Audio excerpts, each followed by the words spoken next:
କହିବା ପାଇଁ ଚାହେଁ ଯେ ଆମମାନଙ୍କର ଏଇ ଯୋ ଦୁଃଖ କଷ୍ଟ ସମସ୍ୟା କାହିଁକି ଏତେ ଅସହ୍ୟ ମନେ ହଉଛି, କାହିଁକି ଏତେ ବଡ ଆମକୁ ଲାଗୁଛି, ସେ ବିଷୟରେ ମୁଁ ଅଳ୍ପ ସମୟ ଧରି ଆପଣମାନଙ୍କର ଧ୍ୟାନ ଆକର୍ଷଣ କରିବା ପାଇଁ ଚାହେଁ।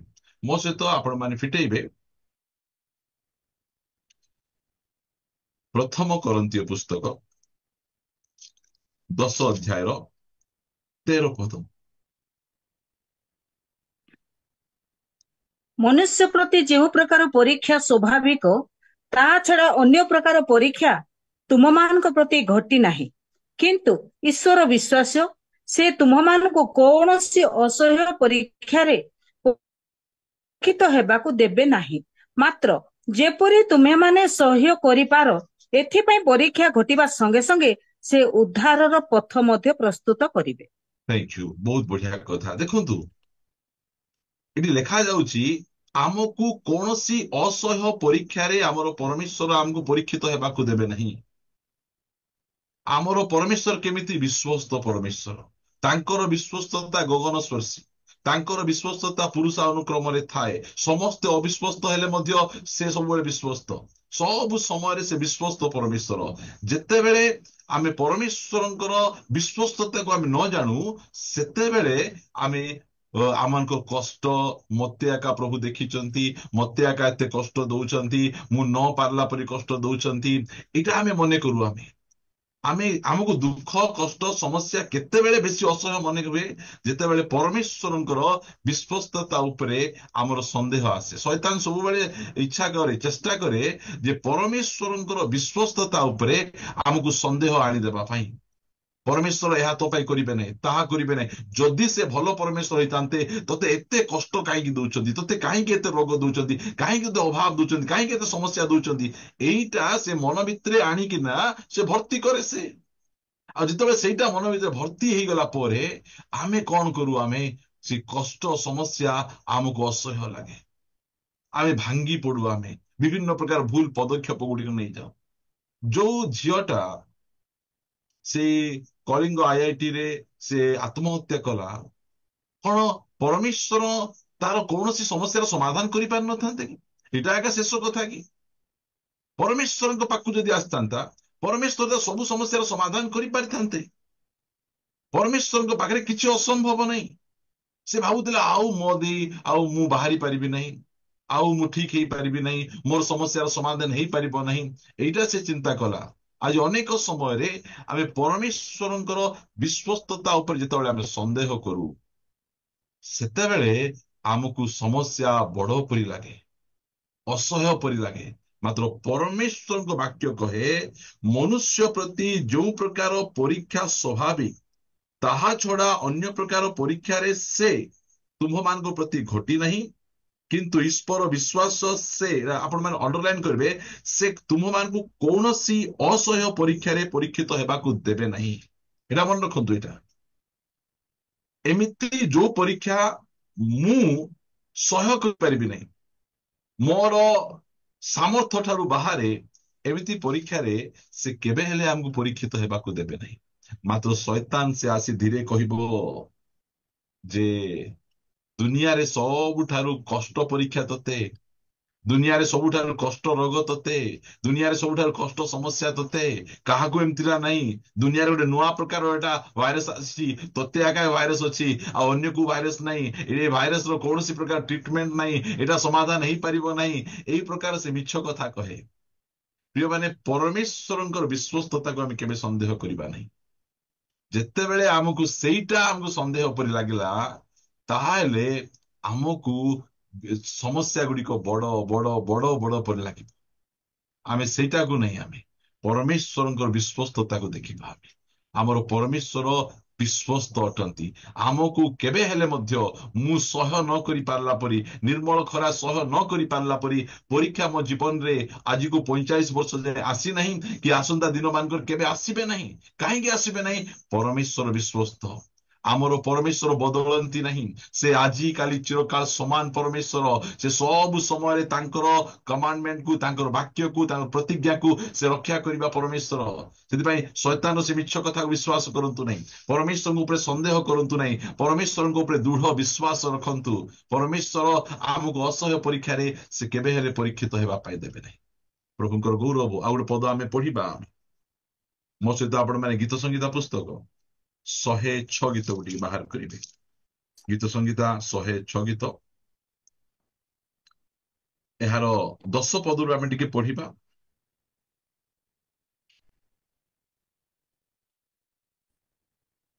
9 ପଦରୁ ପଢନ୍ତୁ। 9 ପଦ, ଆଉ ଗୀତ ସେ ସଂଗୀତା 9 ପଦରୁ ପଢନ୍ତୁ। ଆହୁରି ସେ ସୁଫ ସମୁଦ୍ରକୁ ଧମକାନ୍ତେ ତାହା ଶୁଷ୍କ ହେଲା। ତହିଁରେ ପ୍ରାନ୍ତର ଦେଇ ଘେନିଗଲା ପରି ସେ ସେମାନଙ୍କୁ ଗଭୀର ଜଳ ଦେଇ ଘେନିଗଲେ। ଆଉ ସେ ସେମାନଙ୍କୁ ଘୃଣାକାରୀ ଲୋକର ହସ୍ତରୁ ସେମାନଙ୍କୁ ପରିତ୍ରାଣ କଲେ ଓ ସେମାନଙ୍କ ଶତ୍ରୁର ହସ୍ତରୁ ସେ ସେମାନଙ୍କୁ ମୁକ୍ତ କଲେ। ପଢନ୍ତୁ। ପୁଣି ଜଳରାଶି ସେମାନଙ୍କ ବିପକ୍ଷ ଗଣକୁ ଆଚ୍ଛାଦନ କଲା। ସେମାନଙ୍କ ମଧ୍ୟରୁ ଜଣେ ଅବଶିଷ୍ଟ ରହିଲା ନାହିଁ। ସେତେବେଳେ ସେମାନେ ତାହାଙ୍କ ବାକ୍ୟରେ ବିଶ୍ୱାସ କଲେ। ସେମାନେ ତାହାଙ୍କ ପ୍ରଶଂସା ଗାନ କଲେ। 13 ପଦ ଟିକେ ଇମ୍ପୋର୍ଟାଣ୍ଟ ପଦ, ଟିକେ ଧ୍ୟାନ ଦିଅ। ସେମାନେ ସେମାନେ ତାହାଙ୍କ କର୍ମ ସକଳ ଶୀଘ୍ର ପାସରି ଗଲେ। ସେମାନେ ତାହାଙ୍କ ମନ୍ତ୍ରଣାର ଅପେକ୍ଷା କଲେ ନାହିଁ। କଲେ ନାହିଁ। ଦେଖନ୍ତୁ, ମାତ୍ର ସେତିକି ଥାଉ। ପ୍ରାନ୍ତରରେ ସେତିକି ଥାଉ। ଆମକୁ ଦୁଃଖ, କଷ୍ଟ, ସମସ୍ୟା କେତେବେଳେ ଅସହ୍ୟ ଲାଗିବ?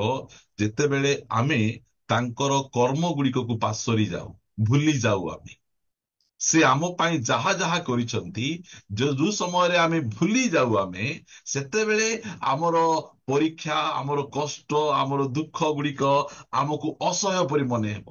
ଏଠି ଲିଷ୍ଟ ଦିଆଯାଇଛି। କଣ ଲିଷ୍ଟ ଦିଆଯାଇଛି? 10 ପଦରେ, 9 ପଦରେ, ଆହୁରି ସେ ସୁପ ସମୁଦ୍ରକୁ ଧମକାନ୍ତେ ତାହା ଶୁଷ୍କ ହେଲା। ସମୁଦ୍ର, ନଦୀ ନାହିଁ, ନାଳ ନାହିଁ, ଝରଣା ନାହିଁ। ସମୁଦ୍ରକୁ ଧମକାଇଲା ପରେ ସମୁଦ୍ର ବାଟ ଛାଡିଦେଲା, ଶୁଷ୍କ ହେଇଗଲା। ଏଇ ରାସ୍ତା ଦେଇ ଯାଅ ବୋଲି କହିଲା। ମାତ୍ର ଆଜି ଗୋଟେ ଝରଣା ପଡିଲେ, ଆଜି ଗୋଟେ ଛୋଟିଆ କେନାଲ ପଡିଲେ ଆମେ କଣ ହେଇଯାଉଛୁ? ଆମେ ବ୍ୟତିବ୍ୟସ୍ତ ହେଇଯାଉଛୁ। କାହିଁକି ବ୍ୟତିବ୍ୟସ୍ତ ହେଇଯାଉଛୁ? ଯୋଉ ପରମେଶ୍ୱର ସୁପ ସମୁଦ୍ରକୁ 2 ଭାଗ କରି, ଶୁଷ୍କ କରି, ତାକୁ ଧମକାଇକିନା, ସେ ବାଟ କଢେଇକିନା ଆମକୁ ସେ ନେଇଗଲେ, ଆମେ ସେଇ କଥାକୁ ମନେ ପକାଉନୁ, ଆମେ ପାସରି ଯାଉଛୁ। ଲେଖା ଯାଉଛି, ଯୋଉ ପଦଟା ଆମେ ଅଛୁ 13 ପଦରେ, ସେମାନେ ତାହାଙ୍କ କର୍ମ ଧୀରେ ଧୀରେ ଧୀରେ ଧୀରେ ପାସରି ଗଲେ ବୋଲି ଲେଖାଯାଇନି। ସେମାନେ ତାହାଙ୍କର କର୍ମ ଶୀଘ୍ର, ଚାଟିକିନା, ସାଙ୍ଗେ ସାଙ୍ଗେ। ଏଇଟା କେତେ ଜଣଙ୍କର ଅଭ୍ୟାସ ଅଛି। ତାଙ୍କ ଅତୀତରେ ପରମେଶ୍ୱର ବହୁତ ବଡ ବଡ କାମ ଗୁଡିକ କରିଛନ୍ତି, ଯୋଉ କାମ କି କେହି କେବେ କରିପାରିବେନି। ପରମେଶ୍ୱର ଆମର କାମ କରିଛନ୍ତି। ଆମର ଟ୍ୟୁମର ଥିଲା, ସୁସ୍ଥ କରିଦେଲେ। ଆମର କ୍ୟାନ୍ସର ଥିଲା, ସୁସ୍ଥ କରିଦେଲେ। ମାତ୍ର ଆଜି ମୁଣ୍ଡ କଥାକୁ ଆମେ ଟେନସନ ନେଇଯାଉଛୁ। ଆମେ ଆଜି ଗୋଡ ଟିକେ ଫୁଲିଗଲେ ଆମେ ଟେନସନ ନେଇଯାଉଛୁ। ଛୁଆକୁ 3 ଦିନ ଜ୍ୱର ହେଇଗଲା, ଜ୍ୱର ନ ଛାଡ଼ିଲେ ଆମେ ଟେନସନ ହେଇଯାଉଛୁ। ଯୋଉ ପରମେଶ୍ୱର ଆମକୁ ବଡ ବଡ ରୋଗରୁ ଉଦ୍ଧାର କଲେ, ରୋଗରୁ ଆମକୁ ସୁସ୍ଥତା ଦେଇ କଢେଇ ନେଲେ, ସେଇ ପରମେଶ୍ୱର ଆମକୁ କଣ ମୁଣ୍ଡ ବଥାରୁ ସୁସ୍ଥ କରିବେ ନାହିଁ? ଆମକୁ ସେ କାଶରୁ ସୁସ୍ଥ କରିବେ ନାହିଁ? ଆମକୁ ମିଳିମିଳାରୁ ସୁସ୍ଥ କରିବେ ନାହିଁ କି? କରିବେ। ସେ ସୁପ ସମୁଦ୍ରକୁ ଧମକାନ୍ତେ, ବାହାର, ବାଟ ଦିଅ, ଛାଡି ଦିଅ। ଯେତେବେଳେ ସେ ଧମକାଇଲେ, କିଏ ଧମକାଇଲେ? ମଶାଙ୍କର ବାଡି ଟେକିବାରୁ ସେ 2 ଭାଗ ହେଲା ବୋଲି ଲେଖାଯାଉ ନାହିଁ। ଆମେ ସେଟା ଯାତ୍ରା ପୁସ୍ତକରେ ପଢୁଛୁ। ମାତ୍ର କମେଣ୍ଟ୍ରି ଯେତେବେଳେ ଲେଖାଯାଉଛି ମଶା ବାଡି ଟେକିଲେ କୌଣସି ସମୁଦ୍ର ବାଟ ଛାଡିଦେବ ନାହିଁ। ମାତ୍ର ଲେଖାଯାଏ, ମଶାକୁ ବାଡି ଟେକିବା ଆଗରୁ ସେ ଧମକାଇଲେ, ଏ ସମୁଦ୍ର। ଯେମିତି କି ଯୀଶୁଖ୍ରୀଷ୍ଟ ଡଙ୍ଗାରେ ଶୋଇଥିବା ସମୟରେ ତୋଫାନ ଆସୁଛି, ଯୀଶୁଖ୍ରୀଷ୍ଟ ଡଙ୍ଗାରେ ଶୋଇଥିବା ସମୟରେ ବର୍ଷା ଆସୁଛି, ମେଘ ଆସୁଛି, ପବନ ଆସୁଛି। ସେଇ ସମୟରେ ଯୀଶୁ ଉଠିକିନା କହିଲେ, ଚପ୍, ତୁନି ହେ, ବନ୍ଦ ହେ। ଏସବୁ ଯେତେବେଳେ ହେଲା, ଶିଷ୍ୟମାନେ ଛାନିଆ ହେଇଗଲେ। ଆରେ ଏଇଟା କେମିତି ପରମେଶ୍ୱର? ଆମେ କଣ ଏତେ ଶକ୍ତିଶାଳୀ?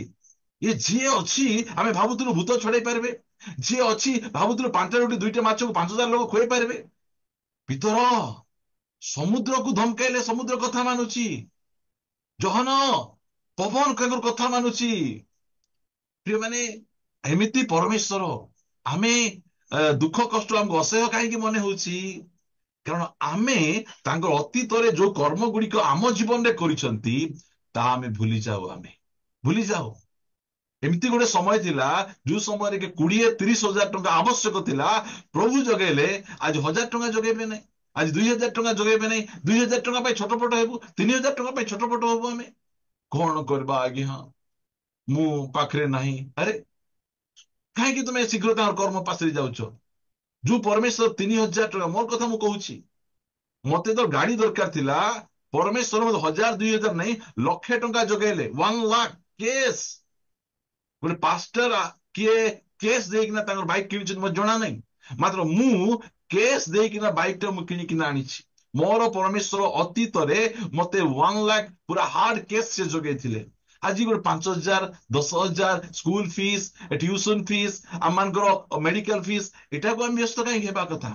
କେତେବେଳେ ଦୁଃଖ କଷ୍ଟ ଅସହ୍ୟ ମନେ ହୁଏ ଯେତେବେଳେ ଆମେ ଅତୀତରେ ଆମର ପରମେଶ୍ୱର ଆମ ପାଇଁ ଯୋଉ ମହାନ ମହାନ କାମ ଗୁଡିକ କରିଛନ୍ତି, ସୁପ ସାଗର ପରି ଗୋଟେ ବଡ ସମୁଦ୍ରକୁ ଧମକାଇଛନ୍ତି, ସେ ସୁପ ସାଗର ବାଟ ସେ ଛାଡିଦେଲା, ଯାଅ ଶୁଷ୍କ ଭୂମିରେ ପଳେଇଲେ।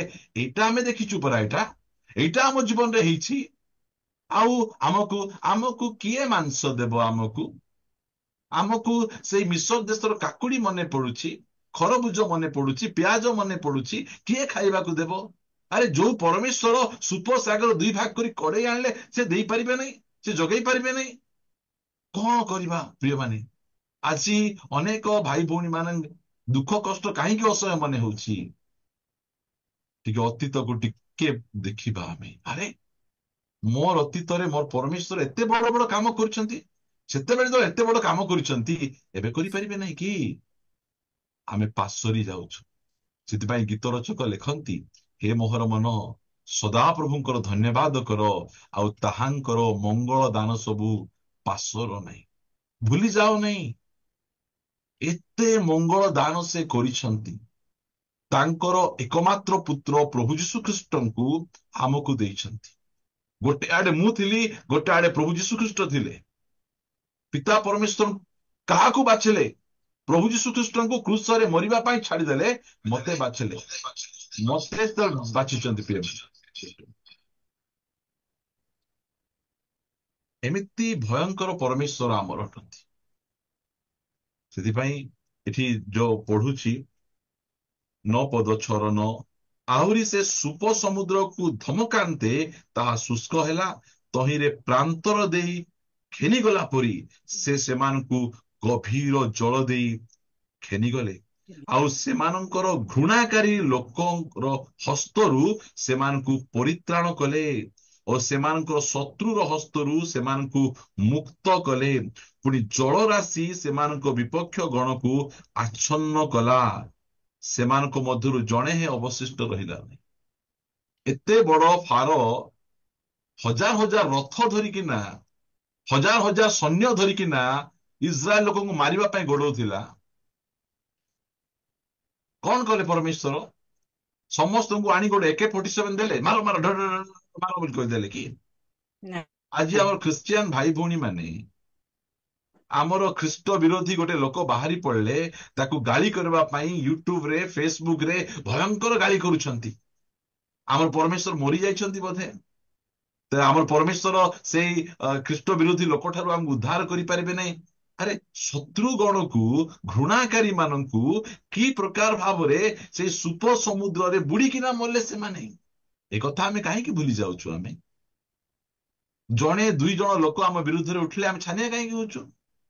1000 ଲକ୍ଷ ଲକ୍ଷ ଲୋକ ଫାର ଧରିକିନା ଆସିଥିଲା, କିଏ ଉଦ୍ଧାର କରିବା ପାଇଁ ନଥିଲେ?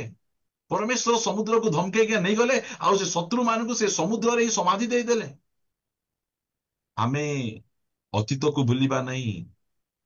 ଅତୀତରେ ଆମର ପରମେଶ୍ୱର ଆମ ଜୀବନରେ ଯୋଉ ମହାନ କାମ ଗୁଡିକ କରିଛନ୍ତି, ଗୋଟି ଗୋଟି କରି ମନେ ରଖି ତାଙ୍କୁ ଧନ୍ୟବାଦ ଦେବା। ଯେତେବେଳେ ଅତୀତରେ ବର୍ତ୍ତମାନ ଆମର ସମସ୍ୟା ଆସେ, ଟିକେ ଅତୀତକୁ ଅନେଇବା।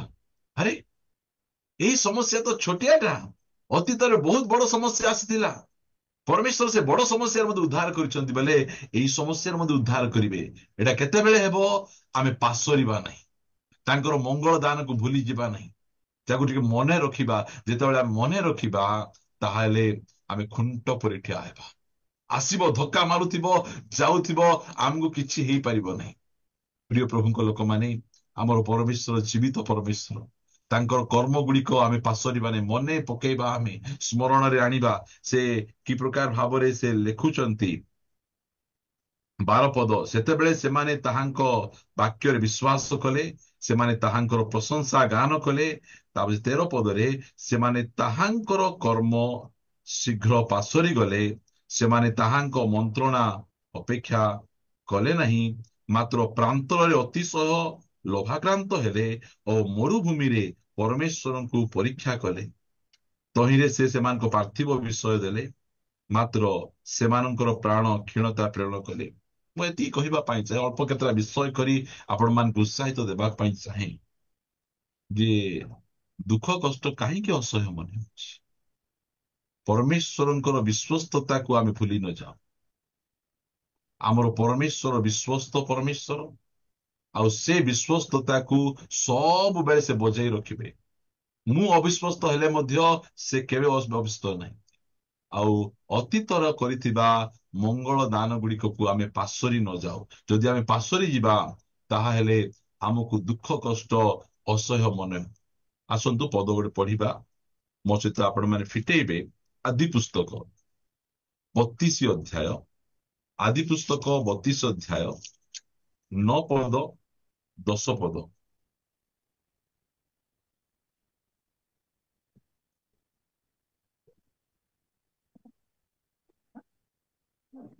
ସେତେବେଳେ ସେତେବେଳେ ଯାକୋବ କହିଲା, ହେ ମୋହର ପିତା ଅବ୍ରାହମଙ୍କର ପରମେଶ୍ୱର, ହେ ମୋହର ପିତା ଇସାହାକଙ୍କ ପରମେଶ୍ୱର, ହେ ସଦା ପ୍ରଭୁ, ତୁମେ ଆପେ ମୋତେ କହିଥିଲ, ତୁମେ ଆପଣା ଦେଶ ଓ ଜ୍ଞାତି ମାନଙ୍କ ନିକଟକୁ ଫେରିଯାଅ, ତହିଁରେ ଆମ୍ଭେ ତୁମର ମଙ୍ଗଳ କରିବା। ତୁମେ ଏହି ଦାସ ପ୍ରତି ଯେ ସମସ୍ତ ଦୟା ଓ ଯେ ସମସ୍ତ ବିଶ୍ୱାସତା ପ୍ରକାଶ କରିଅଛ, ମୁଁ ତହିଁର କିଞ୍ଚିତ ହିଁ ପାଇବାର ଯୋଗ୍ୟ ନୁହେଁ, ଯେହେତୁ ମୁଁ ନିଜର ଯଷ୍ଟି ମାତ୍ର ଘେନି ଏହି ଜର୍ଦ୍ଦନ ପାର ହୋଇଥିଲି, ମାତ୍ର ଏବେ ମୁଁ 2 ଦଳ ହୋଇଅଛି। ଓ ପ୍ରେଜ୍ ଦ ଲର୍ଡ। ଯେତେବେଳେ ଯାକୁବ ତାଙ୍କ ଭାଇ ଏସୋକୁ ଠକିକିନା ତାଙ୍କ ମାମୁଁ ଲାବନଙ୍କ ଘରକୁ ଯାଉଛନ୍ତି, ହାତରେ କିଛି ନଥିଲା। ହାତରେ ଗୋଟେ ବାଡି ଗୋଟେ ଧରିକିନା, ଗୋଟେ ଛୋଟିଆ ବାଡି ଧରିକିନା ସେ ଯାଇଥିଲେ, କିଛି ନଥିଲା। ମାତ୍ର ଯେତେବେଳେ ଫେରୁଛନ୍ତି, ତାଙ୍କ ପାଖରେ ଧନ ସମ୍ପତ୍ତିର ଅଭାବ ନାହିଁ, ପୁଅ ଝିଅର ଅଭାବ ନାହିଁ, ଲୋକମାନଙ୍କର ଅଭାବ ନାହିଁ, ଦାସ ଦାସୀଙ୍କର ଅଭାବ ନାହିଁ। ପରମେଶ୍ୱରଙ୍କର ଆଶୀର୍ବାଦ ଗୁଡିକକୁ ଆମେ ଗଣିବାର ଅଛି। ଯାକୁବ ସେଇଟା ଗଣୁଛନ୍ତି। ପ୍ରଭୁ ମୋ ଜୀବନରେ ଯୋଉ ଆଶୀର୍ବାଦ ଗୁଡିକ କରିଛନ୍ତି, ଗୋଟି ଗୋଟି ଗୋଟି ଗୋଟି କରି ଗଣୁଛନ୍ତି। ସେଥିପାଇଁ ତାଙ୍କୁ କୌଣସି ବିଷୟ ଗୁଡା ଗୋଟେ ହଜିଗଲା, କୋଉଟା ଗୋଟେ ଲସ୍ ହେଇଗଲା, କୋଉଟା ଗୋଟେ ଚାଲିଗଲା, ସେ ବ୍ୟସ୍ତ ହଉନାହାନ୍ତି। ସେଥିପାଇଁ ଆୟୁବ କହିଲେ, ମୁଁ ମାତାର ଗର୍ଭରୁ ଉଲଙ୍ଗ ଆସିଛି, ମୁଁ ଉଲଙ୍ଗ ଚାଲିଯିବି, ସଦାପ୍ରଭୁ ଦେଲେ ଆଉ ସଦାପ୍ରଭୁ ନେଲେ, ଏଇଟା ସେ କହୁଛନ୍ତି। ମୁଁ ଏଠି କିଛି କମେଇ ନାହିଁ। ଆଜି ଦେଖନ୍ତୁ, ଲୋକଙ୍କର ଗୋଟେ ସୁନା ଯଦି ହଜିଯାଏ, ଗୋଟେ ମୁଦିକି କାନର, ସେମାନେ ଛାନିଆ ହେଇଯାଆନ୍ତି, ମୁହଁ ଶୁଖିଯାଏ, ଖାଇବା ପିଇବାଟା ଛାଡି ଦିଅନ୍ତି। ଯେମିତିକି ଜନ୍ମ ହେଲା ପରେ 2ଟା ହାତରେ 2ଟା ସୁନାର ଚୁଡ଼ି, ବେକରେ ଗୋଟେ ସୁନାର ହାର ପିନ୍ଧିକିନା ଆସିଥିଲେ, ମୁଁ ଆସିଥିଲି ସ୍ୱର୍ଗରୁ ଧରିକିନା, ସେଟା ଏବେ ହଜିଗଲା, ମୁଁ ଏତେ ଛାନିଆ। କୋଉଟା କଣ ଆଣିଥିଲୁ ଆମେ? ପରମେଶ୍ୱର ଦେଇଛନ୍ତି ଆମକୁ, ଆମେ ସେଟା, ଏଇଟା ସବୁ ପ୍ରଭୁ ଦେବାଟା ଏଇଟା। ଆଉ ପ୍ରଭୁ ଦେବାଠାରୁ ପ୍ରଭୁ ନେଇ ମଧ୍ୟ ପାରନ୍ତି। ଏଇଟା ଯାକୁବଙ୍କର ସାକ୍ଷ୍ୟ। ତାଙ୍କର ମଙ୍ଗଳ ଦାନ ଗୁଡିକକୁ ମନେ ପକାଉଛନ୍ତି। ମଙ୍ଗଳ ଦାନ ଗୁଡିକକୁ ମନେ ପକେଇ ସେ ପ୍ରଭୁଙ୍କୁ ଧନ୍ୟବାଦ ଦଉଛନ୍ତି। ପ୍ରଭୁ, ମୋର କଣ ଥିଲା ପ୍ରଭୁ? ମୋ ପାଖରେ କିଛି ନଥିଲା ପ୍ରଭୁ, ମୋ ପାଖରେ ଖାଲି ଗୋଟେ ବାଡି ଗୋଟେ ଥିଲା, ଆଉ ତୁମେ ଦୟା କଲ, ଅନୁଗ୍ରହ କଲ, ମତେ ଆଶୀର୍ବାଦ କଲ। ମୁଁ ଅଜ୍ଞାତ ଦେଶରେ ଥିଲି, ସେଇ ସ୍ଥାନରେ ମତେ ଏତେ ଆଶୀର୍ବାଦ କଲ, ମତେ ଅନେକ ପୁଅ ଝିଅ ଦେଲ, ଅନେକ ଦାସ ଦାସୀ ଦେଲ, ଆଉ ଅନେକ ତୁମେ ପଶୁଧନ ମତେ ଦେଇଛ। ମୁଁ ତୁମକୁ ଧନ୍ୟବାଦ ଦଉଛି, ତୁମେ ମଙ୍ଗଳମୟ ଅଟ। ମୁଁ ଆପଣମାନଙ୍କୁ କହିବା ପାଇଁ ଚାହେଁ, ଦୁଃଖ କଷ୍ଟ କେତେବେଳେ ଅସହ୍ୟ ହୁଏ? ଯେତେବେଳେ ପ୍ରଭୁ କରିଥିବା ମଙ୍ଗଳ ଦାନ ଗୁଡିକ ଆମେ ନ ଗଣୁ। ଆମେ ଦେଖନ୍ତୁ, ଆମର ଜୀବନରେ ଗୋଟେ ଛୋଟିଆଟା ହଜିଥିବ, ସେ ଛୋଟିଆଟା କୋଉ ସାକ୍ଷ୍ୟ ଦଉଛି, ଏଇଟା ହଜିଗଲା, ଏଇଟା ହଜିଗଲା, ଏଇଟା ଲସ୍ ହେଇଗଲା, ଲସ୍। ତୁମ ପାଖରେ କେତେଟା ଅଛି ଏବେ? ତୁମ ପାଖରେ ଗଦା ଅଛି, ଆପଣଙ୍କ ପାଖରେ ଗଦା ଅଛି, ହିସାବ କରିହେବ ନାହିଁ। ମାତ୍ର ଆମେ ସେ ହଜିଯିବାଟାକୁ ଏକା ମନେ ପକଉଛୁ। ଆମେ ମାତ୍ର ଯାହା ପ୍ରଭୁ ଆମକୁ ଦେଇଛନ୍ତି ସେଇଟାକୁ ଆମେ ମନେ ପକେଇବାର ଅଛି। ସେଇଟାକୁ ମନେ ପକେଇ ଆମେ ପ୍ରଭୁଙ୍କୁ ଧନ୍ୟବାଦ, ପ୍ରଶଂସା, ଗୌରବ କରୁ କରୁ ଆମେ ଆଗକୁ ବଢିବା ପାଇଁ। ଦୁଃଖ କଷ୍ଟ କେତେବେଳେ ଅସହ୍ୟ ମନେ ହୁଏ? ଯେତେବେଳେ ଆମେ ବ୍ଲେସିଂ ଗୁଡିକ କାଉଣ୍ଟ ନ କରୁ। ଆମ ପାଖରେ କଣ ନାହିଁ କୁହନ୍ତୁ? ଏବେ ଆପଣ ମାନେ ପାଷ୍ଟର ନିକ୍ କୁ ଆପଣ ଦେଖିଥିବେ। ପାଷ୍ଟର ନିକ୍, ତାଙ୍କର ହାତ ନାହିଁ, ତାଙ୍କର ଗୋଡ ନାହିଁ, ତାଙ୍କର ଖାଲି ମୁଣ୍ଡ ଅଛି, ପେଟ ଆଉ ଅଣ୍ଟା ତଳକୁ ମଧ୍ୟ ତାଙ୍କର ନାହିଁ। ମାତ୍ର ଆମର କଣ ଅଛି? ପାଷ୍ଟର ନିକ୍ ଠାରୁ ଆମର କେତେ ଅଧିକ ହାତ ଅଛି, ଗୋଡ ଅଛି। ଆମେ ନିଜେ ଯାଇପାରୁଛୁ। ସେ ନିଜେ ଡ୍ରେସ ପିନ୍ଧି ପାରିବେ ନାହିଁ, ନିଜେ ଖାଇ ପାରିବେ ନାହିଁ, ନିଜେ ଗାଧେଇ ପାରିବେ ନାହିଁ, ଏମିତି ତାଙ୍କର ଅବସ୍ଥା। ମାତ୍ର ସେ ହାତ ଗୋଡ ସବୁ ଥିବା ଲୋକମାନଙ୍କୁ ଏନକରେଜ କରୁଛନ୍ତି। ମାତ୍ର ଆମେ ଡିସ୍କରେଜ ହେଇଯାଉଛୁ। ମତେ କିଛି ନାହିଁ। କଣ ନାହିଁ ଆମକୁ? ଆମ ପାଖରେ କଣ ନାହିଁ କୁହନ୍ତୁ? ଏବେ ଯଦି ଜଣେ ଲୋକ ମାଗିବେ ଆପଣଙ୍କୁ, ଆଜ୍ଞା ମୁଁ ଗରିବ ଲୋକ, ତୁମର ଗୋଟେ ଆଖି ଦିଅ, ତୁମକୁ 5 ଲକ୍ଷ ଦେବୁ ବୋଲି କିଏ ଦେବେ? ନାଇଁ ବାପା, ମୁଁ ଦେଇପାରିବି ନାହିଁ। ଆମର ଆଖି କେତେ ଲକ୍ଷ ଟଙ୍କାର? ହଁ, ଆମର କିଡନୀ ମାଗିବେ, ତୁମେ କିଡନୀ ଦିଅ, ଆମକୁ 10 ଲକ୍ଷ ଟଙ୍କା ଦେବୁ। କିଏ ଦେବ? କିଏ ଦେବେ ନାହିଁ। ହଁ, ମୋର ଭଣଜା ଗୋଟେ ଥିଲା, ତୁ କେମିତିରେ ଆଇଫୋନ କିଣିବୁ? ସେ କହୁଛି ମୋର କିଡନୀ ବିକି ମୁଁ ଆଇଫୋନ କିଣିବି। ସେ କହୁଥିବ ସେ, ହଁ, ତାର କଥା ସେମିତି। ମାନେ ଦୁଃଖ କଷ୍ଟ ଆମକୁ କାହିଁକି ଅସହ୍ୟ ମନେ ହଉଛି? କାରଣ ସେ ଯୋଉ ମଙ୍ଗଳ ଦାନ ଗୁଡିକ ଆମ ଜୀବନରେ କରିଛନ୍ତି, ସେଟାକୁ ଆମେ କାଉଣ୍ଟ କରିବା, ଆଉ ବ୍ଲେସିଂ ଗୁଡିକୁ କାଉଣ୍ଟ କରିବା। ଯାକୁବ ତାଙ୍କର ବ୍ଲେସିଂ ଗୁଡିକୁ କାଉଣ୍ଟ କରୁଛନ୍ତି। ଏଇଟା କଲେ ମୋର ପ୍ରଭୁ, ଏଇଟା କଲେ, ସେଇଟା କଲେ। ମୋ ପାଖରେ କଣ ଥିଲା? ମତେ ପ୍ରଭୁ ସବୁ ଦେଇଛନ୍ତି। କୁହନ୍ତୁ, ସାଇକେଲ ଠେଲି ଠେଲି ବୁଲୁଥିଲୁ, ବାଇକ୍ ଗୋଟେ ଦେଲେ। ତାହା ପଛେ ବାଇକ ରେ ଯାଉଥିଲୁ, କାର ଗୋଟେ ଦେଲେ। ସେ କାର ରେ ବସି ମଧ୍ୟ ମୁଣ୍ଡକୁ ଏଡେଟା କରି ଚିନ୍ତାମଣିର ଚିନ୍ତା ସେ କାର ରେ ବସି ମଧ୍ୟ ଥିବ। ଲୋକ ଅଟୋରେ ବସି ହସି ହସି ଯାଉଥିବେ, ଆର କାର ରେ ବସି ମଧ୍ୟ ଏମିତି କିଛି ଦିନ ନ ଖାଇଲା ପରି ମୁହଁ କରିକିନା ସେମିତି ଥିବ। କାରରେ ମଧ୍ୟ ଖୁସି ନାହିଁ। କୋଉଠି ଦେବେ? ହେଲେ ଟ୍ରେନ ନେବ କି ଏରୋପ୍ଲେନ ନେବ ନା କଣ ନେବ? ପରମେଶ୍ୱର ଆମର ବ୍ଲେସିଂ ଆମକୁ ଏତେ କରିଛନ୍ତି, ଆମର ସେ ବ୍ଲେସିଂ ଗୁଡିକ ଗୋଟେ ଗୋଟେ କରିକି ଆମେ କାଉଣ୍ଟ ଆମେ କରିବାର ଅଛି। ସେତେବେଳେ ଆମକୁ ଦୁଃଖ କଷ୍ଟ ଅସହ୍ୟ ମନେ ହେବ ନାହିଁ। ଆମର ଚର୍ଚ୍ଚର ଅନେକ ଭାଇ ମାନେ ସେମାନଙ୍କର ବିଲ୍ଡିଂ ଗୁଡିକ ତିଆରି କଲେ। ଏଠି ବସିକିନା ବିଲ୍ଡିଂ କାଉଣ୍ଟ କରୁଥିବି, ଗୋଟେ ମହଲା, 2 ମହଲା, 3 ମହଲା, ବୋଲେ କଣ ହେବ କୁହନ୍ତୁ? ଏତେ କେତେ ଲୋକଙ୍କୁ ଭଲ ଭାବରେ ରୁମ ନାହିଁ ଶୋଇବା ପାଇଁ। ଆମକୁ 4-5ଟା ରୁମ ଦେଇଛନ୍ତି ଘରେ। ଆମେ ଲୋକଙ୍କଟା ଦେଖିକିନା, ଆରେ ପ୍ରଭୁ ଆମକୁ ଯୋଉଟା ଦେଇଛନ୍ତି ସେ କାଉଣ୍ଟ କରିବାର ଅଛି ଆମକୁ। ଯାକୁବ କାଉଣ୍ଟ କଲେ, ସେଥିପାଇଁ ଅନ୍ୟ ବିଷୟକୁ ଦେଖି ସେ ବ୍ୟତିବ୍ୟସ୍ତ ହଉନାହାନ୍ତି। ପ୍ରଭୁଙ୍କର ଗୌରବ, ଆମ ପାଖରେ କିଛି ନଥିଲା, ଯାହା ଦେଇଛନ୍ତି ପ୍ରଭୁ ଦେଇଛନ୍ତି। ଯାକୁବ ଗୋଟେ ବାଡି ଧରି ଗଲା ପରି ଆମେ ମଧ୍ୟ ଶୂନ୍ୟ ହସ୍ତରେ ଆସିଥିଲୁ। ଆମେ ପ୍ରଭୁ ଏଠି ଘର ବାଡି, ପୁଅ ଝିଅ, ଉତ୍ତମ ସ୍ୱାସ୍ଥ୍ୟ ଆମମାନଙ୍କୁ ଦେଇଛନ୍ତି। ପ୍ରିୟ ପ୍ରଭୁଙ୍କର ଗୌରବ ହଉ। ମୁଁ ପ୍ରଭୁଙ୍କୁ ଧନ୍ୟବାଦ ଦଉଛି। ଦୁଃଖ କଷ୍ଟ କାହିଁକି ଅସହ୍ୟ ମନେ ହଉଛି, ମୁଁ ଆପଣମାନଙ୍କୁ ପଢି ଶୁଣେଇବା ପାଇଁ ଚାହେଁ। ମୋ ସହିତ ଆପଣ ମାନେ ଫିଟେଇବେ। ଓ ପ୍ରେଜ୍ ଦ ଲର୍ଡ। ପ୍ରଥମ ସାମୁଏଲ ପୁସ୍ତକ। ମୁଁ ସବୁବେଳେ ସବୁ ଆପଣ ମାନଙ୍କୁ ଖାଲି ରିମାଇଣ୍ଡ କରାଇବା ପାଇଁ ଚାହେଁ, ଆମକୁ ଦୁଃଖ କଷ୍ଟ ଅସହ୍ୟ ମନେ ନ ହେଉ। ଆସିବ ଦୁଃଖକୁ, କଷ୍ଟକୁ ଆମେ ସହିବାକୁ ପଡିବ। ଆମେ ପଢିବେ 17 ଅଧ୍ୟାୟର 10 ପଦରୁ। ପ୍ରଥମ ସାମୁଏଲ 17 ଅଧ୍ୟାୟ 10 ପଦରୁ। ଆହୁରି ସେ ପଲିଶ୍ୟ କହିଲା, ଆଜି ମୁଁ ଇସ୍ରାଏଲ ସୈନ୍ୟ ଶ୍ରେଣୀ ତୁଚ୍ଛ କରୁଅଛି। ମତେ ଜଣେ ଲୋକ ଦିଅ, ଆମ୍ଭେମାନେ ପରସ୍ପର ଯୁଦ୍ଧ କରିବୁ। ପୁଣି ସାଉଲ ଓ ସମୁଦାୟ ଇସ୍ରାଏଲ ସେ ପଲିଷ୍ଠର ଏହି ସକଳ କଥା ଶୁଣନ୍ତେ ସେମାନେ ହତାଶ ହେଲେ ଓ ଅତିଶୟ ଭୟ କଲେ।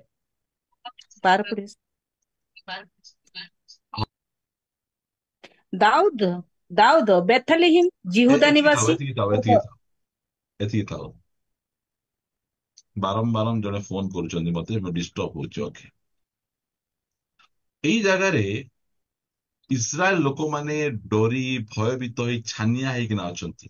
ଏଠି ଲେଖା ଯାଉଛି 11 ପଦରେ, ପୁଣି ସାଉଲ ସମୁଦାୟ ଇସ୍ରାଏଲ ସେଇ ପଲେଷ୍ଟେଇର ଏହି ସକଳ କଥା ଶୁଣନ୍ତେ ସେମାନେ ହତାଶ ହେଲେ ଓ ଅତିଶୟ ଭୟ ଛାନିଆ ହେଇଗଲେ। ଏମିତି ଛାନିଆ ହେଇଗଲେ ସାଉଲ ସହିତ ସରି ଗଲିଆଥ ସହିତ ଯୁଦ୍ଧ କରିବା ପାଇଁ କେହି ସାହସ କରୁନାହାନ୍ତି। ଯୁଦ୍ଧ ନ କରୁଣୁ ହତିଆର ଫିଙ୍ଗି ଦଉଛି, ନାଇଁ ବାପା ନାଇଁ ପାରିହେବ ନାହିଁ। ଆକୁ ଯଦି କିଏ ମାରିବ ବୋଲି କହିଲେ ମୋର ଝିଅକୁ ବାହା କରିଦେବି, ସୁନା ଧନ ସପ ନ ଯୁଦ୍ଧ କରୁଣୁ। କାହିଁକି ନ ଯୁଦ୍ଧ କରୁଣୁ ହାରି ଯାଉଛନ୍ତି ଆଙ୍କେ? କାରଣ ସେମାନେ ଶତ୍ରୁ ସମସ୍ୟା କେତେ ବଡ ଦେଖୁଛନ୍ତି, ମାତ୍ର ପରମେଶ୍ୱର କେତେ ବଡ ଦେଖୁନାହାନ୍ତି। ଆମକୁ ଶୟତାନ ସବୁବେଳେ ସମସ୍ୟା କେତେ ବଡ ବେଲୁନ ପରି ଫୁଲେଇକିନା ଆମକୁ ଦେଖେ, ଦେଖ କେତେ ବଡ ସମସ୍ୟା। ମାତ୍ର ସମସ୍ୟା ବଡ ନାହିଁ, ଆମର ପରମେଶ୍ୱର ବଡ। ଇସ୍ରାଏଲ ଲୋକ ସମସ୍ତେ ଛାନିଆ ହେଇଗଲେ, ମାତ୍ର ଦାଉଦ ଛାନିଆ ହଉନାହାନ୍ତି। ଦାଉଦ ଏତେ ବଡ ସମସ୍ୟାର ଗୀତ ଗାଉନାହାନ୍ତି। ସେ ପରମେଶ୍ୱରଙ୍କ ଗୀତ ଗାଉଛନ୍ତି, ପରମେଶ୍ୱରଙ୍କ ସ୍ତୁତି କରୁଛନ୍ତି, ପରମେଶ୍ୱରଙ୍କର ମହିମା କରୁଛନ୍ତି। ସେ ସାଉଲ ରାଜାକୁ ଯାଇକିନା କହୁଛନ୍ତି, 32 ପଦ ମୁଁ ପଢୁଛି ଶୁଣନ୍ତୁ। ଏଥିରେ ଦାଉଦ ସାଉଲକୁ କହିଲେ, ତାହା ସକାଶୁ କାହାର ହୃଦୟ ନିରାଶ ନ ହେଉ, ଆପଣଙ୍କ ଦାସ ଯାଇ ସେହି ପଲିଷ୍ଠେଇ ସଙ୍ଗେ ଯୁଦ୍ଧ କରିବ। ଦାଉଦ ସେ ଗାଈ ଚରେଇବା ଲୋକ, ଏମାନେ ହଉଛନ୍ତି ଟ୍ରେନିଂ ପ୍ରାପ୍ତ ଲୋକ। ସମସ୍ତଙ୍କ ହାତରେ ଖଣ୍ଡା କାତି ସବୁ ଜାଗା ଟ୍ରେନିଂ ପ୍ରାପ୍ତ ଲୋକ। ଏ ଟ୍ରେନିଂ ପ୍ରାପ୍ତ ଲୋକମାନେ କୌଣସି ପ୍ରକାର ଭାବରେ ସେ ଗଲିଆଥ ସହିତ ଲାଗି ପାରୁନାହାନ୍ତି। କାହିଁକି? ଏମାନଙ୍କୁ ଗଲିଆଥ ପରି ସମସ୍ୟା ବଡ କାହିଁକି ଲାଗୁଛି? ସବୁବେଳେ ସମସ୍ୟାକୁ ଧ୍ୟାନ ଦେଇ ରହୁଛନ୍ତି, ସମସ୍ୟାକୁ ଆକା ଧ୍ୟାନ। ମାତ୍ର ଦାଉଦଙ୍କର ଧ୍ୟାନ ସମସ୍ୟାକୁ ନାହିଁ, ଦାଉଦଙ୍କର ଧ୍ୟାନ ପରମେଶ୍ୱରଙ୍କ। ସବୁ ଲୋକ ଗଲିଆଥର ଗୀତ ଗାଇଲା ବେଳେ ଏଇ ସାଇଡରେ ଦାଉଦ ପରମେଶ୍ୱରଙ୍କ ଗୀତ ଗାଉଛନ୍ତି, ପରମେଶ୍ୱରଙ୍କ ସ୍ତୁତି କରୁଛନ୍ତି, ପରମେଶ୍ୱରଙ୍କ ମହିମା କରୁଛନ୍ତି। ଦାଉଦଙ୍କ ସାକ୍ଷ୍ୟ ଟିକେ ଦେଖନ୍ତୁ, ଟିକେ ଶୁଣିବା ଆମେ।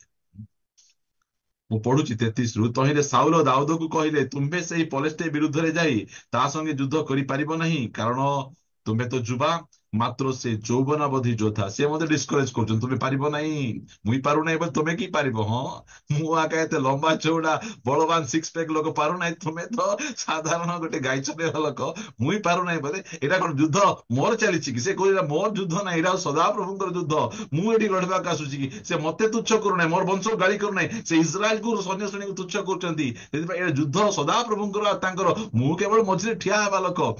ମାନେ ଆମେ ଡରିବାର କି ଭୟଭୀତ ନାହିଁ। ଆମକୁ କାହିଁକି ଗଲିଆଥ ଏତେ ବଡ ଲାଗୁଛି? ଗଲିଆଥ ବିଷୟରେ ଆମେ ଏତେ ଗୀତ କାହିଁକି ଗାଉଛୁ? ଦେଖନ୍ତୁ ଚର୍ଚ୍ଚରେ ମଧ୍ୟ ଲୋକମାନେ ଆସିକିନା କଣ କହିବେ?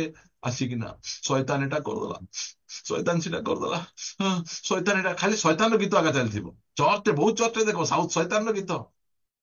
ହେଲେ ଶୈତାନ ଏଟା କଲା ସେଟା କଲା ବେଳେ ପ୍ରଭୁ କଣ କରିଥିଲେ? ବୋଧେ ସେ ଘୋର ନିଦ୍ରାଗତ ଥିଲେ, ବୋଧେ ପ୍ରଭୁ କି ଛୁଟିରେ ଯାଇଥିଲେ ବୋଧେ, ସେଥିପାଇଁ ପ୍ରଭୁ କିଛି କରିପାରିଲେ ନାହିଁ। ଆଜିକାଲି ଅନେକ ଚର୍ଚ୍ଚରେ ଠିଆ ହେବେ, ତ ଜଣେ ଠିଆ ହେଲେ ଯେ ଶୈତାନ ଦୂତ ପରିକା ଲାଗିବେ ମତେ, ଓ ଶୈତାନ ଏଟା କରିଦେଲା, ଶୈତାନ ସେଟା କରିଦେଲା, ଶୈତାନ ଖାଲି ଶୈତାନ। ଯୀଶୁ ପ୍ରଭୁ ପାଟିରେ ନାହିଁ, ଆଉ ଖାଲି ଶୈତାନଙ୍କ ପାଟି ଥିବ ତାଙ୍କର। ହଁ, ମାତ୍ର ଦାଉଦଙ୍କ ପାଟିରେ ଗଲିଆଥ ନାହିଁ, ଦାଉଦଙ୍କ ପାଟିରେ ପ୍ରଭୁ ଆକା ଅଛନ୍ତି। ଦାଉଦଙ୍କର ଭାଷା ଟିକେ ଶୁଣନ୍ତୁ, ଏ ଭାଷା ଆମର ଥିବାର ଅଛି ଆମର।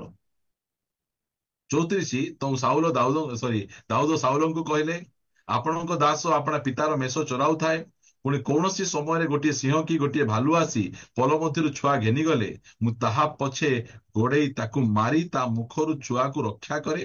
ପୁଣି ସେ ମୋ ଉପରକୁ ଉଠିଲେ ମୁଁ ତାର ଦାଢି ଧରି ତାକୁ ମାରି ବଧ କରେ। ଆପଣଙ୍କ ଦାସ ସିଂହ ଭାଲୁ ଉଭୟକୁ ବଧ କରିଅଛି, ପୁଣି ଅସୁନତ ପଲେଷ୍ଟିୟ ସେମାନଙ୍କର ଗୋଟିକ ପରି ହେବ, କାରଣ ସେ ଜୀବିତ ସୈନ୍ୟ ଶ୍ରେଣୀଙ୍କୁ ତୁଚ୍ଛ କରିଅଛି। କି ସାକ୍ଷ୍ୟ, କି ଟେଷ୍ଟିମନି! ଆଜି ଚର୍ଚ୍ଚରେ କୋଉ ସାକ୍ଷ୍ୟ ରହିବା କଥା? ଆଜି ଶୈତାନର ସାକ୍ଷ୍ୟ ବେଶୀ ଅଛି, ରୋଗର କଥା ବେଶୀ କହୁଛି। ମତେ ରୋଗ ଅଛି, ଆରେ ସୁସ୍ଥକାରୀ ବି ଅଛନ୍ତି, ମୋ ସମସ୍ୟା ଅଛି, ସମାଧାନକାରୀ ଅଛନ୍ତି। ସେଇଟା କହିବାର ଅଛି। ଆମକୁ ଦୁଃଖ କଷ୍ଟ କାହିଁକି ବେଶୀ ବଡ ପରି, ଅସହ୍ୟ ପରି ଲାଗୁଛି, ଆମେ ପାରିବୁ ନାହିଁ ପରି ଲାଗୁଛି? କାରଣ ଆମେ ପରମେଶ୍ୱରଙ୍କୁ ସାନ କରିଦଉଛୁ, ସମସ୍ୟାକୁ ବଡ କରୁଛୁ। ଟ୍ୟୁମର ବଡ, ତା ପଛେ ପ୍ରଭୁ ଛୋଟ, କ୍ୟାନ୍ସର ବଡ, ପ୍ରଭୁ ଛୋଟ। ଆମେ ସେମିତି କରୁ। ମାନେ ଆମର ପରମେଶ୍ୱର ଯେ କେତେ ବଡ, ସେଟା ଆମେ କହିବାର ଅଛି। ରେ ଗଲିଆଥ, ମୋର ପରମେଶ୍ୱର ବଡ। ଦାଉଦ ଏଇଟା କହୁଛନ୍ତି। ଦାଉଦଙ୍କର ନିଜ ବଳରେ ଯାଉନାହାନ୍ତି, ଦାଉଦ ପରମେଶ୍ୱରଙ୍କ ବଳରେ ଯାଇ ତାଙ୍କ ସହିତ ଯୁଦ୍ଧ କରୁଛନ୍ତି। ଆଜି ମୁଁ ଆପଣମାନଙ୍କୁ କହିବା ପାଇଁ ଚାହେଁ ଯେ ଦୁଃଖ କଷ୍ଟ ସମସ୍ୟା କାହିଁକି ଆମକୁ ଅସହ୍ୟ ପରି ଲାଗୁଛି? ଆମେ ପରମେଶ୍ୱରଙ୍କ ବିଶ୍ୱସ୍ତତା ଉପରେ ଯେତେବେଳେ ଆମେ ସନ୍ଦେହ କରିବୁ, ଆମେ ପରମେଶ୍ୱରଙ୍କ କର୍ମ ଗୁଡିକ ଯୋଉ ସମୟରେ ଆମେ ପାଶୋରି ଯିବୁ, ସେଇ ସମୟରେ ଆମକୁ ସମସ୍ୟା ବହୁତ ବଡ ପରି ଲାଗେ। ଆଉ ଯେତେବେଳେ ପ୍ରଭୁ କରିଥିବା ମଙ୍ଗଳ ଦାନ ଗୁଡିକକୁ ଆମେ କାଉଣ୍ଟ କରିବୁ ନାହିଁ, ସେତେବେଳେ ଆମକୁ ସମସ୍ୟା ବା ଦୁଃଖ କଷ୍ଟ ଅସହ୍ୟ ପରି ମନେ ହୁଏ।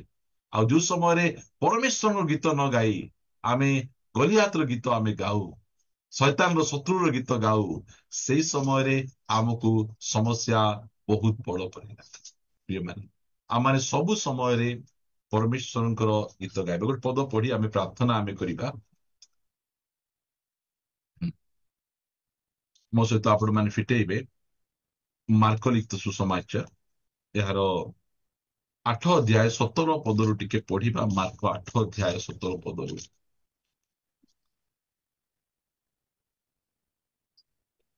ଯୀଶୁ ତାହା ଜାଣି ସେମାନଙ୍କୁ କହିଲେ, ତୁମମାନଙ୍କ ପାଖରେ ରୋଟି ନାହିଁ ବୋଲି କାହିଁକି ପରସ୍ପର ତର୍କ ବିତର୍କ କରୁଅଛ? ତୁମେମାନେ କଣ ଏପର୍ଯ୍ୟନ୍ତ ଜାଣୁନାହଁ କି ବୁଝୁନାହଁ? ହଁ, କେମିତି ପ୍ରଶ୍ନ ଯୀଶୁଙ୍କର ତୁମମାନେ ଦେଖନ୍ତୁ। ହଁ, ସେମାନେ ଯୀଶୁଙ୍କ ସହିତ ଡଙ୍ଗାରେ ଯାଉଛନ୍ତି, ଡଙ୍ଗାରେ ନେଲା ଗଲା ବେଳେ ରୁଟି ନେବାଟା ଭୁଲି ଯାଇଛନ୍ତି। ଆଉ ଭୁଲି ଯାଇଛନ୍ତି ଆଉ କେମିତି ଖାଇବା, କେମିତି ବଞ୍ଚିବା, କେମିତି ଚଳବା, ରୁଟି ନାହିଁ, ଅମକ ନାହିଁ, ସମକ ନାହିଁ। ଏ ରୁଟି ଖ୍ରୀଷ୍ଟିଆନ ମାନଙ୍କର କଥା ଆକା ସେଇଟା, ଖାଲି ରୁଟି ଏକା, ରୁଟି ରୁଟି ରୁଟି ଏକା। ଯୀଶୁ ଜାଣିଲେ ଏଇଟା, ଜାଣିଲା ପରେ ତୁ କଣ ପାଇଁ ତର୍କ ବିତର୍କ ହଉଛ? ସେ କହୁଛନ୍ତି ତର୍କ ବିତର୍କ କାହିଁକି ତମେ ଏତେ ହଉଛ? ବୁଝୁନା ଆଉ କିଛି ଜାଣିପାରୁନ? 18 ପଦ ପଢନ୍ତୁ। ତୁମମାନଙ୍କ ହୃଦୟ କଣ ଜଡ ହୋଇ ରହିଅଛି? ଚକ୍ଷୁ ଥାଉ ଥାଉ କି ଦେଖୁନାହଁ, ପୁଣି କର୍ଣ୍ଣ ଥାଉ ଥାଉ କି ଶୁଣୁନାହଁ? ସେଇ 5,000 ଲୋକଙ୍କ ମଧ୍ୟରେ ମୁଁ ଯେତେବେଳେ 5ଟି ରୋଟି ଭାଙ୍ଗିଥିଲି, ସେତେବେଳେ ତୁମେମାନେ ପୁରା କେତେ ଟୋକାଇ ଭଙ୍ଗା ଖଣ୍ଡ ଉଠାଇ ନେଇଥିଲ, ତାହା କି ତୁମମାନଙ୍କ ସ୍ମରଣ ନାହିଁ? ସେମାନେ ତାହାଙ୍କୁ କହିଲେ 12 ଟୋକାଇ। ଆଉ ଏମାନଙ୍କୁ ଅ ବାଇବଲ ଜଣା। ଯୀଶୁ ଖ୍ରୀଷ୍ଟ 5ଟି ରୋଟି ଆଉ 2ଟି ମାଛରେ 5,000ରୁ ଅଧିକ ଲୋକ ଖୁଆଇଲେ, ଆହୁରି 12 ଟୋକାଇ ବଳିଗଲା। ଜାଣିଛନ୍ତି ଏଇଟା, ଜାଣିଛନ୍ତି, ଖାଲି ବାଇବଲ ଜ୍ଞାନ ହିଁ ଅଛି, ମାତ୍ର ତାର ଶକ୍ତିକୁ ଜାଣି ନାହାନ୍ତି। ଆରେ ଯୀଶୁ ଖ୍ରୀଷ୍ଟ ନିର୍ଜନ ସ୍ଥାନରେ, ଯୋଉଠି ଦୋକାନ ନାହିଁ, ଯୋଉଠି କୌଣସି ସୁବିଧା ନାହିଁ, ସେ ସ୍ଥାନରେ ଆମକୁ ଖାଇବାକୁ ଦେଇ ପାରୁଛନ୍ତି, ତାହେଲେ ଏବେ ଦେଇପାରିବେ ନାହିଁ କି? ଆମେ ତ 12 ଜଣ ଏକା ଅଛୁ, 5,000ରୁ ଅଧିକ ଲୋକ ଦେଲେ। ପ୍ରିୟମାନେ, ଆମେ ପରମେଶ୍ୱରଙ୍କ ଶକ୍ତିକୁ ମଧ୍ୟ ଆମେ ଜାଣିବାର ଆବଶ୍ୟକ ରହିଛି। ଖାଲି ଆମେ ବାଇବଲଟା ଘୋଷି ଦେଲେ ହେବ ନାହିଁ, ବାଇବଲଟା ଖାଲି ପଢିଦେଲେ ହେବ ନାହିଁ। ପ୍ରଭୁ କରିଥିବା ସେ ଶକ୍ତିକୁ ବିଶ୍ୱାସ କରିବା। ସେତେବେଳେ 5,000 ଲୋକ ଖୁଆଇ ଦେଇଥିଲେ, ଏବେ କଣ ଖୁଆଇ ପାରିବେ ନାହିଁ କି? ଏବେ ମଧ୍ୟ ପାରିବେ। ଏବଂ ଜଣା କରିଥିଲେ, ହଁ କରିଥିଲେ, ପ୍ରଚାର ମଧ୍ୟ କରୁଛନ୍ତି, ଏମିତି କରିଥିଲେ, ମାତ୍ର ସମସ୍ୟା ଆସିଲେ ସେମାନେ ତାର ଶକ୍ତିକୁ ସେମାନେ ପାରୁନାହାନ୍ତି। ତେବେ ଲେଖାଯାଏ ଯେ ସେମାନେ ଭକ୍ତିର ଭେକ ଧରନ୍ତି, ମାତ୍ର ସେଥିର ଶକ୍ତିକୁ ଅସ୍ୱୀକାର କରନ୍ତି। ଆମେ ସେ ପ୍ରକାର ନ ହଉ, ଶକ୍ତିକୁ ମଧ୍ୟ ଆମେ ଜାଣିବା। ତା 20 ପଦ ପଢନ୍ତୁ।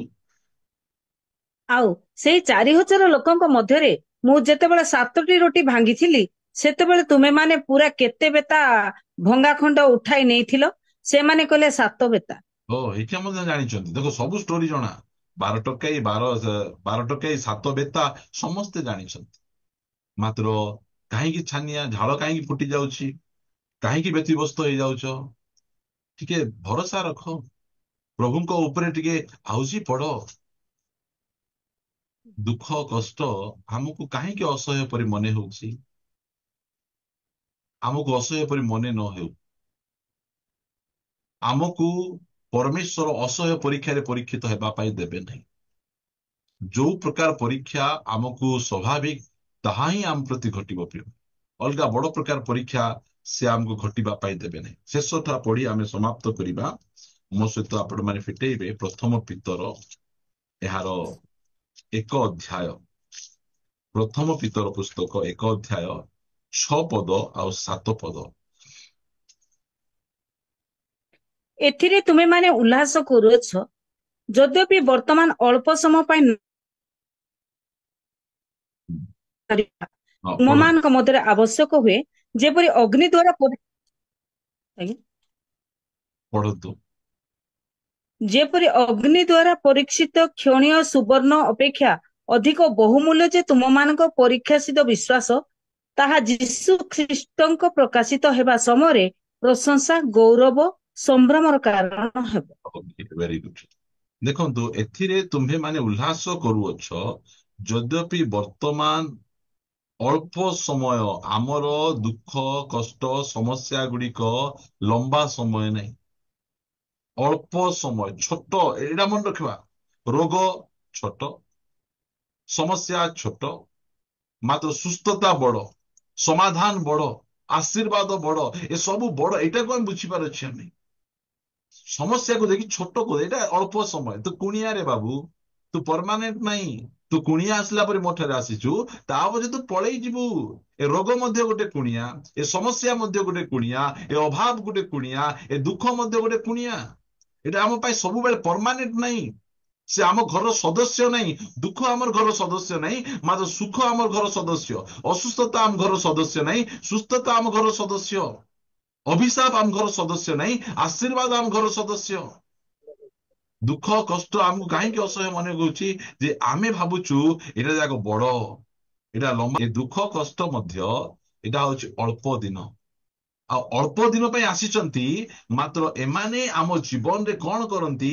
ଯେପରି ଅଗ୍ନି ଦ୍ୱାରା ପରୀକ୍ଷିତ କ୍ଷୟଣୀୟ ସୁବର୍ଣ୍ଣ ଅପେକ୍ଷା ଅଧିକ ବହୁମୂଲ୍ୟ ଯେ ତୁମମାନଙ୍କ ପରୀକ୍ଷା ସିଦ୍ଧ ବିଶ୍ୱାସ, ତାହା ଯୀଶୁଖ୍ରୀଷ୍ଟଙ୍କ ପ୍ରକାଶିତ ହେବା ସମୟରେ ପ୍ରଶଂସା, ଗୌରବ ଓ ସମ୍ଭ୍ରମର କାରଣ ହେବ।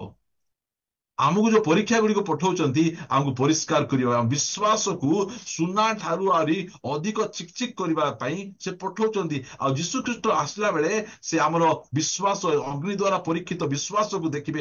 ୱାଓ, ଏଇଟା ବହୁମୂଲ୍ୟ ଶିକ୍ଷା ପୁରସ୍କାର ସେ ଦେବେ ଆମକୁ। ପ୍ରଭୁ ଆମମାନଙ୍କୁ ସାହାଯ୍ୟ କରନ୍ତୁ ପ୍ରିୟମାନେ, ଯେ ପ୍ରକାର କି ଆମେ এই ଦୁଃଖ କଷ୍ଟ ସମସ୍ୟା ଗୁଡିକକୁ ଆମେ ଜାଣିପାରିବା। 2 କରିନ୍ଥୀୟ 4 ଅଧ୍ୟାୟର ମୁଁ 17 ପଦ ପଢି ସମାପ୍ତ କରୁଛି। କାରଣ ଏହି କ୍ଷଣ କାଳସ୍ଥାୟୀ ଲଘୁ କ୍ଲେଶ ଅତ୍ୟଧିକ ବାହୁଲ୍ୟ ରୂପେ ଆମ୍ଭମାନଙ୍କ ନିମନ୍ତେ ଅନନ୍ତ କାଳସ୍ଥାୟୀ ମହା ଗୌରବ ସାଧନା କରୁଅଛି। ପ୍ରଭୁଙ୍କର ଗୌରବ। ଛୋଟ ଛୋଟ ସମସ୍ୟା ଗୁଡିକ ଆମ ଜୀବନରେ ଆସେ, ଆହୁରି ସେଟା ଅନନ୍ତ ଗୌରବ ସାଧନ କରୁଛି। ଅନନ୍ତ ଗୌରବ। ଏବେ ମୋ ଝିଅର 10th ପରୀକ୍ଷା ଚାଲିଛି। କେତେ ପରିଶ୍ରମ କରୁଛି ସେ, ବହୁତ ସମୟ ପଢୁଛି, ପିସି ରେ ବସୁଛି, ପଢୁଛି। ମାତ୍ର ଯେତେବେଳେ ରିଜଲ୍ଟ ଆସିବ, ୱାଓ, ଏ ପରିଶ୍ରମ ତୁଳନାରେ ସେ ରିଜଲ୍ଟଟା ଏତେ ଖୁସି ଲାଗିବ। ମୁଁ କାହିଁକି ଆଉ ଟିକେ ପରିଶ୍ରମ କଲି ନାହିଁ, ଆଉ ଟିକେ ପରିଶ୍ରମ କରିଥିଲି ଆହୁରି ଅଧିକ ମାର୍କ ଆଣିଥାନ୍ତି। ପ୍ରିୟମାନେ, ସେଇଟା ଆମେ ସେଟାକୁ ଆମେ ବୁଝିବାର ଆବଶ୍ୟକ। ଦୁଃଖ କଷ୍ଟ ଆମକୁ ଅସହ୍ୟ କାହିଁକି ମନେ ହଉଛି? ତାର ରିଜଲ୍ଟକୁ ଆମେ ଜାଣିନାହୁଁ। ଏ ଦୁଃଖ କଷ୍ଟ ଆସିକିନା ଯୋଉ ରିଜଲ୍ଟ, ଯୋଉ ଫଳାଫଳ ଆମକୁ ଦେବ, ସେ ଫଳାଫଳକୁ ଜାଣିଲେ ଆମେ କହିବୁ, ଓ ଏତିକି କାହିଁକି ଦଉଛ, ଆଉ ଟିକେ ଅଧିକ ତୁମେ ଦିଅ। 2 ଜଣ ପ୍ରଭୁଙ୍କର ଦାସ, ସେମାନେ ସେବା କରିବା ପାଇଁ ଯାଇଥିଲେ। ଆଉ ସେବା କରିବା ଗଲା ବେଳେ ତାଙ୍କୁ ବହୁତ ମାଡ ମାରିଲେ, ବହୁତ ମାଡ ତାଡନା ହେଲା, ମାଡ ମାରିଲେ। ଆଉ ଆସିଲା ବେଳେ ବାଟରେ ସେମାନେ କଥାବାର୍ତ୍ତା ହଉଛନ୍ତି, ସାଙ୍ଗରେ ତତେ କେତେ ବାଡି ମାରିଲେ? ସେ କହିଲେ, ନାଇଁ ମତେ 9 ବାଡି ମାରିଲେ। ଦୁଃଖ ଲାଗୁଛି, ଜାଣିଛୁ ନା, ମତେ 8 ବାଡି ମାରିଲେ, ତତେ 9 ବାଡି, ତ ଅଧିକ ମାରିଲେ, ତୁ ଅଧିକ ପୁରସ୍କାର ପାଇବୁ। ମତେ 9 ବାଡି ମାରିଥାନ୍ତା ବୋଲି କହିଲେ ହେଇଥାନ୍ତା, ମତେ କମ ମାରିଲେ, ତତେ ବେଶୀ ମାରିଲେ। ତାଙ୍କର ଦେଖନ୍ତୁ କୋଉଟା ପଇସା ଗଣାଗଣି ହଉନାହାନ୍ତି। ମୁଁ କେତେ ତାଳନା ହେଲା, ବେଶୀ ତାଳନା ତତେ କାହିଁକି ହେଲା, ମତେ ହେଇଥାନ୍ତା ନା, ମୁଁ ବେଶୀ ପୁରସ୍କାର ପାଇଥାନ୍ତି। କେତେ ବଢିଆ ମୋର ପ୍ରିୟ ପ୍ରଭୁଙ୍କ ଲୋକ, ସେଟା ମୁଁ ଆପଣମାନଙ୍କୁ କହିବା ପାଇଁ ଚାହେଁ। ଦୁଃଖ କଷ୍ଟ କାହିଁକି ଅସହ୍ୟ ମନେ ହଉଛି? ଦୁଃଖ କଷ୍ଟର ଆଶୀର୍ବାଦକୁ ଆମେ ବୁଝୁନାହୁଁ। ଆମେ ଯେତେବେଳେ ଦୁଃଖ କଷ୍ଟର ବ୍ଲେସିଂକୁ ଆମେ ଜାଣିବା, ସେତେବେଳେ ଆମେ ଆନନ୍ଦ କରିବା, ଆମେ ଉଲ୍ଲସିତ ହେବା। ଓ ଏଇ ଯୋଉ ଛୋଟିଆ ମୋଟିଆ ଯୋଉ କଷ୍ଟ ଆସୁଛି, ମହା ଗୌରବ ମୋ ଜୀବନରେ ସାଧନ କରୁଛି। ପ୍ରଭୁ ଆମମାନଙ୍କୁ ଆଶୀର୍ବାଦ କରନ୍ତୁ। ଆଜିଠାରୁ ଆମମାନଙ୍କୁ ଦୁଃଖ କଷ୍ଟ ଗୁଡିକ ଅସହ୍ୟ ମନେ ନ ହେଉ, ଏଇଟା ମୁଁ ପାରୁନାହିଁ ବୋଲି ମନେ ନ ରହୁ। ଏଇଥିପାଇଁ ମୁଁ ଆଜି ଆପଣମାନଙ୍କ ନିକଟରେ ବାକ୍ୟ ରଖିଲି। ଆସନ୍ତୁ ପଦେ ପ୍ରାର୍ଥନା କରି ଆଜିର ସଭାକୁ ରଖିବା। ଗୌରବମୟ ପିତା, ମୁଁ ତୁମକୁ ଧନ୍ୟବାଦ ଦଉଛି। ତୁମେ ଆଜି ପୁନର୍ବାର ତୁମର ପବିତ୍ର ବାକ୍ୟ ମାଧ୍ୟମରେ ଆମମାନଙ୍କ ସହିତ କଥାବାର୍ତ୍ତା ହେଲ। ତୁମର ବାକ୍ୟ ଅତି ସ୍ପଷ୍ଟ ଭାବରେ ଆମମାନଙ୍କୁ ତୁ ଜଣେଇଲ। ଆମେ ଅନେକ ଦୁଃଖ କଷ୍ଟ, ରୋଗ ସମସ୍ୟା, ଅଭାବ ଦେଇ ଆମେ ଗମନାଗମନ କରୁଛୁ। ଆଉ ପ୍ରଭୁ, ସେ ସବୁ ଗୁଡିକ ଆମକୁ ଅସହ୍ୟ ମନେ ନ ହେଉ, ଆମକୁ ଗୋଟେ ବଡ ମନେ ନ ହେଉ, ଆମକୁ ଏତେ କଷ୍ଟକର ନ ଲାଗୁ, ମୁଁ ପ୍ରାର୍ଥନା କରୁଛି ପ୍ରଭୁ। ମୁଁ ନିବେଦନ କରୁଛି ପ୍ରଭୁ, ତୁମକୁ ଦୟାକରି ତୁମେ ଅନୁଗ୍ରହ କର। ପ୍ରଭୁ, ମୁଁ ତୁମକୁ ଧନ୍ୟବାଦ ଦିଏ।